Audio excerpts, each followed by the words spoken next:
Hey, what's going on, guys? So today, everything finally fell into place. So this was the first velocity stack that I was using with the hood on. I decided to upgrade to this guy. So this is a 9.5-inch overall diameter to a 6-inch coupler down to the 5-inch to go onto the throttle body. I know it's a little loose, but I can tighten it on there and it's fine. This was a 8 to 5-inch with a Amazon coupler. So this system worked extremely well. Very simple, just easily swap it off and on from the throttle body and nothing else. So first thing I realized is I'm probably gonna have to cut this down just a little bit to make it fit, just like this one did. Shout out to Sean and Gabby for getting me these nice Wiseway Automotive shirts. That was a big surprise to me. I always kind of wanted to do it, but they took the initiative to do it. So shout out to them. Thank you guys. But without further ado, let's get to putting this coupler on this car. So first thing we're gonna do is trim the coupler to actually fit onto this velocity stack and basically be just a replication of what I already have, but just obviously a lot bigger. So let's get to that. Okay, so not using any clamps or anything yet. Baseline is this. Okay. Okay. A little too long. All right, this is the final straw. If this doesn't fit, I'm just gonna throw it all away. Yeah. All right, moment of truth. Just about an inch away from shutting the hood. There, that and there is where it sits. Right, and then we're just gonna kind of have to form it like, basically, I'm just gonna kind of say like that. Nah, maybe not like that aggressive even. Like that right there. Where's the line on it right now? You probably really only have to go out to right here. It's like where the line of it is now. Yeah, so like here. And then here. And then here, and then just here. Yeah. Yeah. All right, now over here, basically the same thing. We're gonna go out right here and just kind of go good enough. Yeah.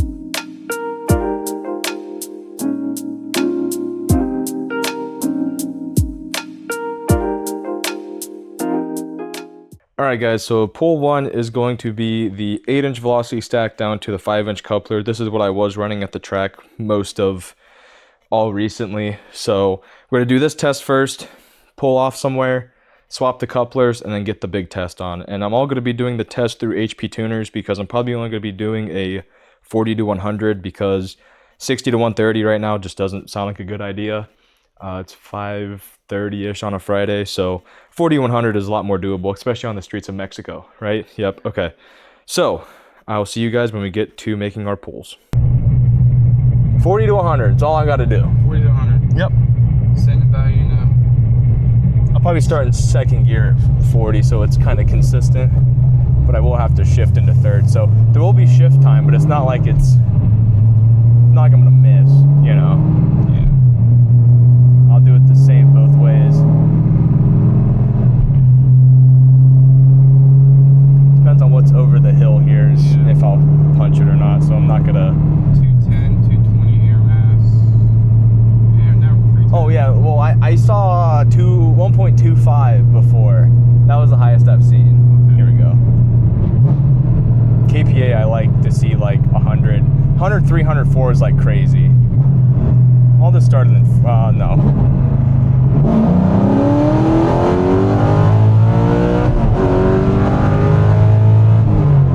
All right, well there's the first pull. 1.17 cylinder air mass. Yeah, Yeah, see, but the air sucks today. Yeah. That's why you have to do a comparison on the same day, practically right after each other. Yeah. So that's why we're gonna slow down, swap the intakes, and do her again. All right, so now the big guy's on there, which even just here looks freaking huge. We'll see what this looks like now. Same thing, 40 to 100. See if it feels any different. We'll even look at the air-fuel ratio, because if it goes lean, that means it's getting a lot more air. Yes. That means I have to contact Benjamin and be like, hey, dude. If that happens, I'm putting the smaller head gaskets on it. I don't care. If I have to get it retuned, it's getting retuned because it needs smaller gaskets anyways. Where's the far on this thing? Right there. Right there. Yep. And it's just a little delayed from this, but that's okay. The quicker I can get it done, the better off we are. Ooh, it feels a little snappier, doesn't it?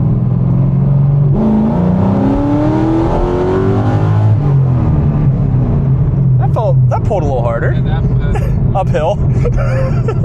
Uphill. That wasn't the pull. That wasn't the pull. I was just trying to make sure the tires were warm still from pulling off for 5 seconds. Yeah. I can definitely tell you it's Nothing that way, nothing this way. Is that the truck, right? there's a truck. Yeah, we're good.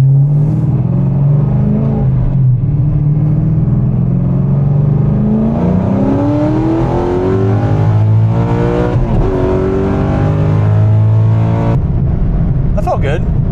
Because we do back-to-back testing, no other day really matters because everything is different. We literally pulled off on the side of the road and changed the intake. So the bigger intake was about a quarter of a second faster, 40 to 100, than the smaller stack. Yes, that's only a small bit of the quarter-mile pull that I do, but that's a pretty important one, I would say. So that's the 2-3 shift.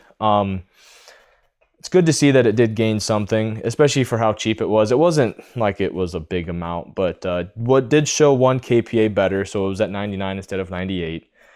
On a really hot day like this, I could almost say if we see 40-degree weather like we saw when I ran my 10.3, it would probably be comparable to the intake that I ran without the hood, which I would say is good because supposedly the hood definitely means a little bit to aerodynamic purposes. So not that I've seen that. I've been about 0.3 slower ever since I put the hood back on it, which is kind of weird, but I haven't ran it apples to apples air, so can't really claim that. So anyways, guys, the stack and the coupler was like 130, 140 bucks. So to gain a little bit of power just by changing the stack size is pretty good. I would say that that's a W. And if you guys are interested in what I bought, I will leave the links down to them below. I'm not sponsored by any means, but I would say that it's definitely a gain, and you will be seeing the big stack on the car from now on with the hood on it. So hope you guys enjoyed this testing video, and I'll see you guys in the next one. Peace.